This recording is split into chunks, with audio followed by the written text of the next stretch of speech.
privateers using turnkey Toyota turbo diesel Land Cruisers. They can buy them for around about £57,000. You buy the car and you get all the package included. And running last in that 10-car category at the moment is Sergio Gora. It's the first time I've made this competition. I'm in the Toyota Trophy.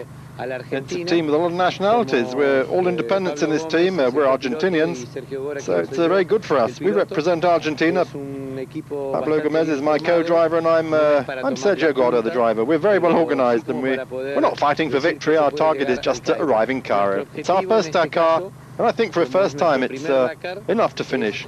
So we hope to be in Cairo, looking for a cold beer. Gora and Gomez. Pablo during stage 7 with that little problem with the trucks, and particularly with the third place Kamaz of Karol Prezic. Overtook him in a straight line. No, we don't have such a good speed, says Gora, because we had gearbox problems. We wanted to make sure the car arrived in Cairo. I saw the Kamaz, it was very fast. I tried to get out of his way, but the truck was so fast that after he passed us, a big stone hit us in the windscreen. You can see that it smashed it, and I wasn't very happy about that, but luckily it hasn't got any worse and we weren't hurt. Well,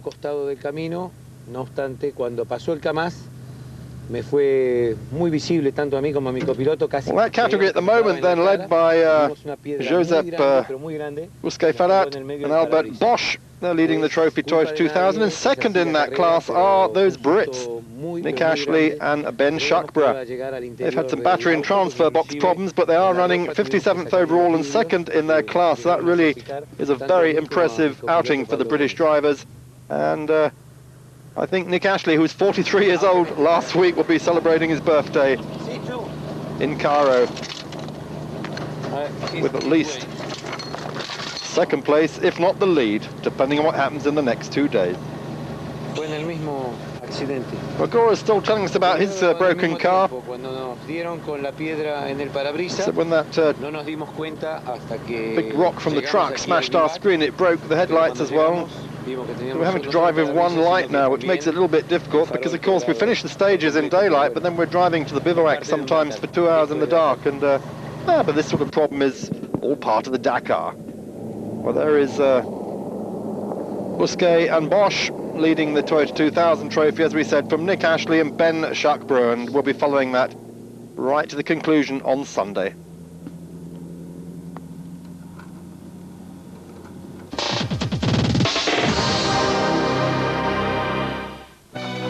Well, just a quick look back at some of the desert pictures from today. Wow, what scenery this has been in Egypt, and everyone on the rally absolutely entranced by the land of the pharaohs. One of the world's oldest civilizations, 6,000 years before the pharaohs arrived in 3000 BC. Just 4 main oases out here in the Western Desert: Karga, Dakhla, where they are today, Farafra and Bahariya, linked by roads in a loop from Aswan to Cairo. And of course the Nile Valley is the real centre. January temperatures, 30 degrees in the daytime, 8 degrees centigrade at night. And they're heading for Cairo tomorrow. Cairo, of course, originally Babylon, then became Heliopolis before it became El Kahira, which in Arabic means Mother of the World. And those pyramids on the plain at Giza overlooking Cairo, 4,600 years old. And what a moment in history to celebrate the first Dakar of the new millennium. Well, troubles for some of the ladies. Andrea Maya and Giovanni Tramonta both had problems, and Andrea Maya telling us what happened. She said, I saw my all light was on, so I stopped to check what was wrong. I could see nothing, so I went ahead carefully. I was wondering if it was a connection problem with the light, but after the 2 kilometers there was a really bad noise from the engine. I think it's finished. It's completely broken.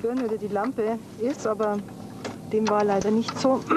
2 Kilometer später waren Geräusche und ich nehme an, Motorschaden. It's kaput.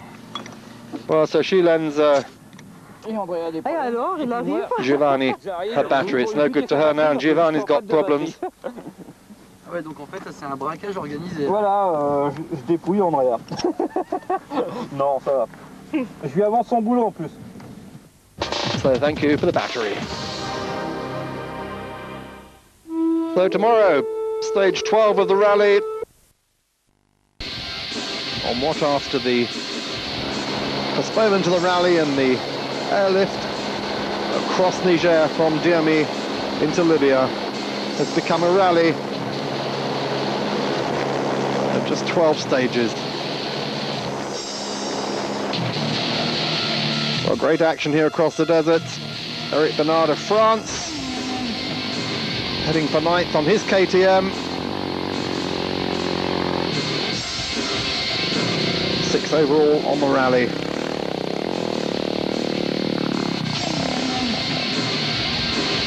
Jean Brucy, man with a mission. He's 4th overall on the stage today. He plays safe, just taking it easily enough not to lose out, because Brucy, essential to BMW's hit squad. He's one of the backup team. Everything concentrated now on the young Frenchman Richard Saint, who's going to win back-to-back Dakars, 1999 and the first one of the new millennium now in 2000. Across the salt plains of Egypt here, one of the oldest of all civilizations, 1 million square kilometers, population concentrated on the Nile Valley and the Nile Delta. And this section taking us up from one of those far western oases, Dakar, in towards Cairo.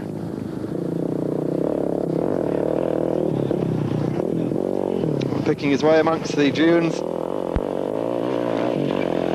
Isidre Estef Pujol, 5th today after yesterday's glorious stage win for the Spanish KTM rider. And here's Jimmy Lewis, the American, 3rd overall, 4th on the stage today, being backed very much by American TV crews, who incidentally had to be flown past to Libya. They weren't allowed to land in Libya, they had to go straight to Egypt. No such problem for Jimmy. He took a stage, in fact, 2 stages, in fact, in Libya. Dramatic irony of an American winning a motorsport event in Libya after years of a standoff between the two countries. Well, Per Gunnar Ek Lundmark, after yesterday's 2nd place, did a great performance again today. A privateer who's a motocross man. He didn't start motorsport till he was 29, he's now 39. He finished 3rd on the stage today. Very, very good performance by him, although he's well outside the top 10. 11th in fact. Alfie Cox, the talkative African, one special stage win on this event. He finishes 2nd today, crossing the line 1 minute 25 seconds ahead of Lundmark. And Cox, of course, way down the order after losing 8 hours after the 4th day of the rally. He is actually in 45th, but he's made up so many places. He dropped down to 82nd, 45th tonight. Well, number 7, Juan Roma, Spanish KTM rider, the man who's had the most special stage wins on this event, 3 of them, and of course, desperately sad loser of the rally lead when his engine broke, managed to get back into the event, still running hard. Roma is not giving up. Wins the stage today. Well, Roma may well be down the standings, but he wins that stage today by 11.5 minutes from Alfie Cox, from Pierre Gunnar Lundmark, from Jimmy Lewis, and from Isidre Estef Pujol. So KTM, KTM, KTM, 1 BMW there, but look at that. Overall, BMW's still the top 4 places, and that is not going to change, because tomorrow only 10 kilometres of special stage, and bar an engine breakage, they're going to finish in that order.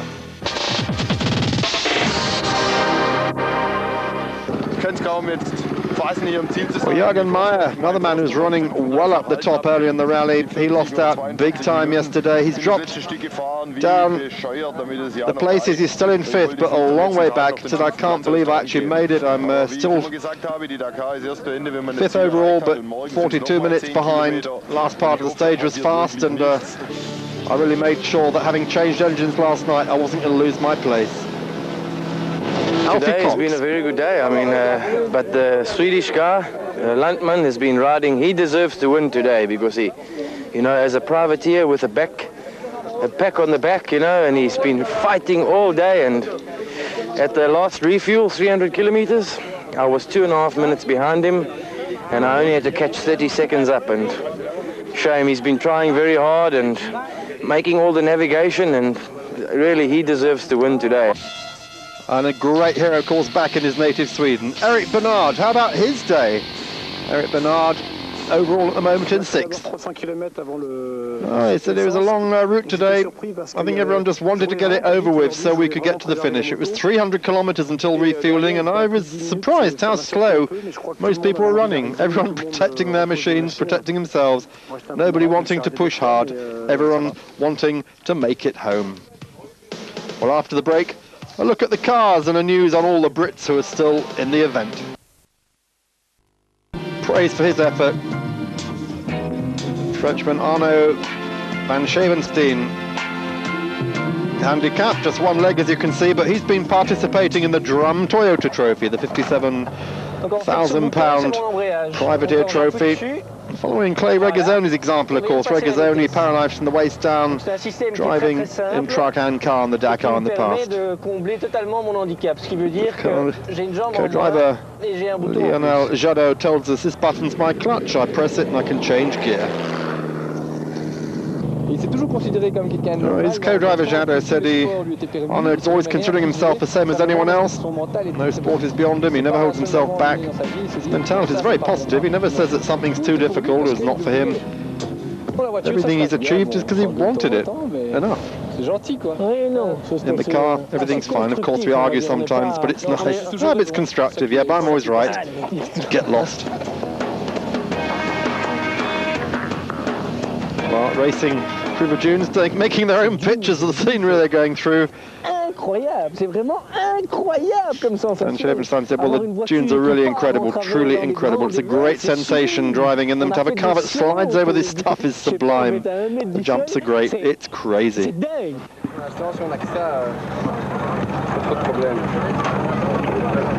in the back, well, a bottle of champagne, which they're going to open at the pyramids. So anyway, Spaniards Josep Busquet and Albert Bosch leading that Toyota class of Britain.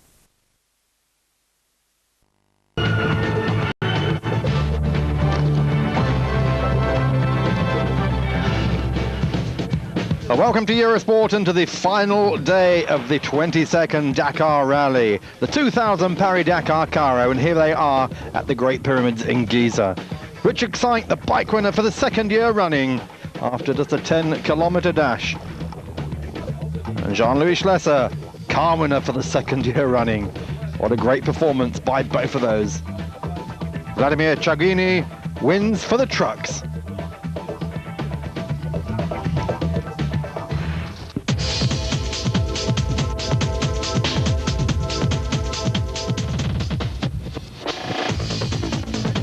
Well, here's today's little dash, just 10 kilometers after a liaison, taking him right up to Cairo and the Great Pyramids.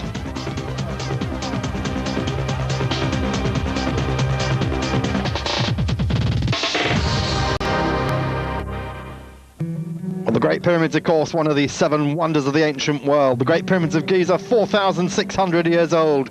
The biggest of them, Cheops, his son Cephalon next door, and Mycerinus next door to that, and of course all overlooked by the mysterious Sphinx.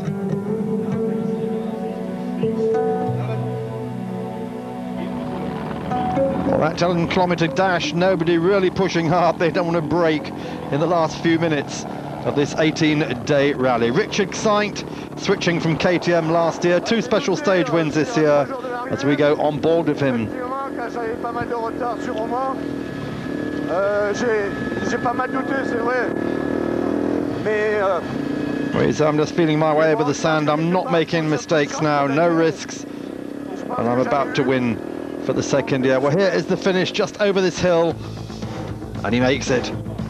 What a great performance by the man who forsook KTM went to BMW, shocked a lot of people last year, won and did it again this year, and tells us, well, it's really very nice to be in Egypt. I didn't know this country before the race. I'm so surprised there's so many people here. It's a great victory, not only for me, but also for the entire BMW team. We've taken the first 4 places, and that is not bad at all.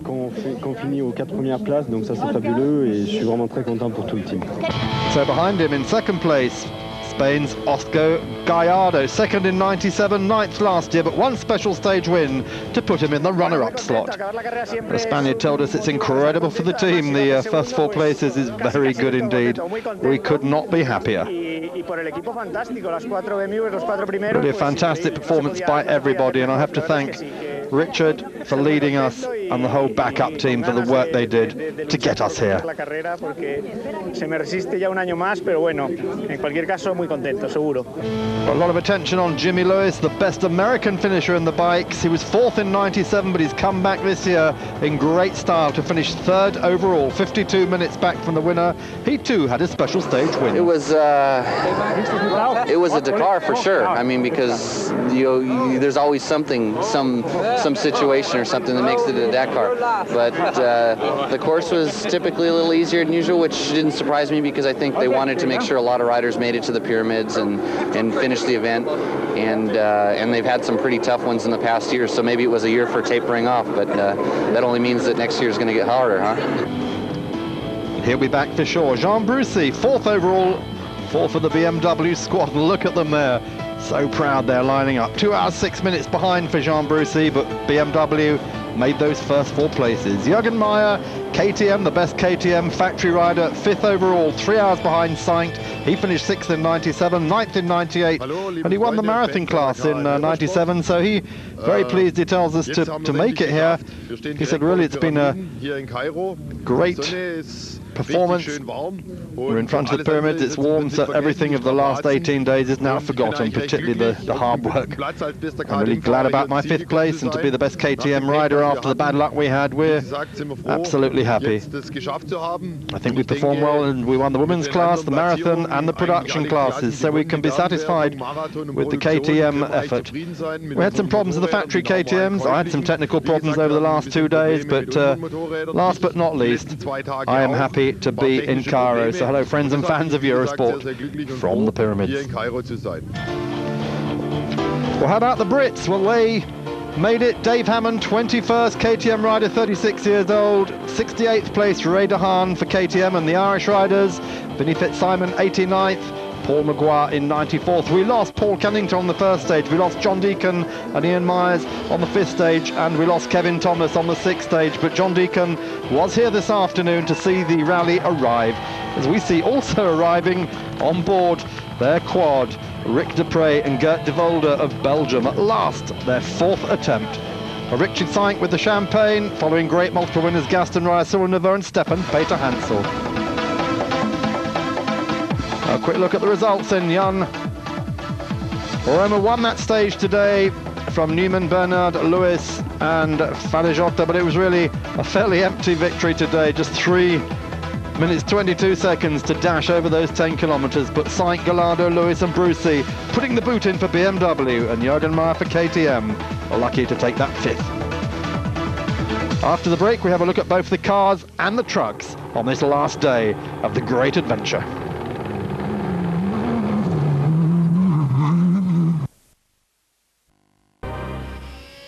We're back with Eurosport. Paris-Dakar Cairo is over. They arrived tonight in Cairo. The 22nd Dakar, the first one to have gone across Africa rather than down or around it. The Dakar 2000, a very special event, of course, heralding the millennium. The sun waking up, the rally, one which is going to prove to be different from others. Well, the bike class dominated by the big battle between BMW, here is Richard Sainct of France, and the KTMs of the factory squad. 97 of the 200 bikes were KTMs, with Juan Roma, the man everyone was chasing. Jordi Arcarons, Gary Tiernan, Heinz Kinnegadner, Giovanni Sala and Fabrizio Mioni, all top riders fighting for KTM honours, but then it started to go wrong. Jordi Arcarons was out first of all with engine failure. Fabrizio Mioni crashed out. Giovanni Sala of Italy in the KTMs also crashed out. And Kari Tiernan from Finland, KTM, broke his bike. John Deacon of Britain, riding for BMW this time, he crashes out, breaks his hip and damages his arm. Richard Saint has a puncture, but it doesn't slow the Frenchman who won last year. And Jimmy Lewis has a crash, but he gets back on and continues. No stopping the test rider for dirt bike racer. Jürgen Meyer, all action. And everyone at some stage on this rally eating dirt. Richard Saint and Juan Roma racing together, but eventually Roma started to pull away on the KTM.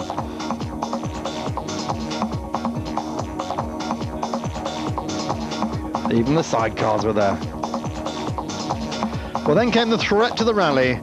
Instead of going right into Niger, they were airlifted by Antonovs across Niger into Libya because of terrorist threats coming from Algeria. At Niamey, the whole rally airlifted, helicopters, bikes, cars, trucks and personnel. Flown the 2,200 kilometers to Libya in a wonderful irony, avoiding terrorist threats. Second part of the action, and Roma has problems starting. He's already leading, but worse is to come. Heinz Kinnegadner crashes.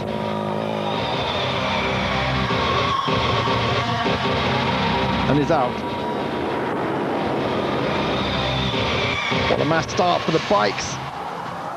And then leader Juan Roma blows his engine, and it's all over for him as far as victory is concerned, although an engine change gets him back into the event. Richard Saint, chased by Pierre-Gunnar Lundmark of Sweden. Man who wins a stage.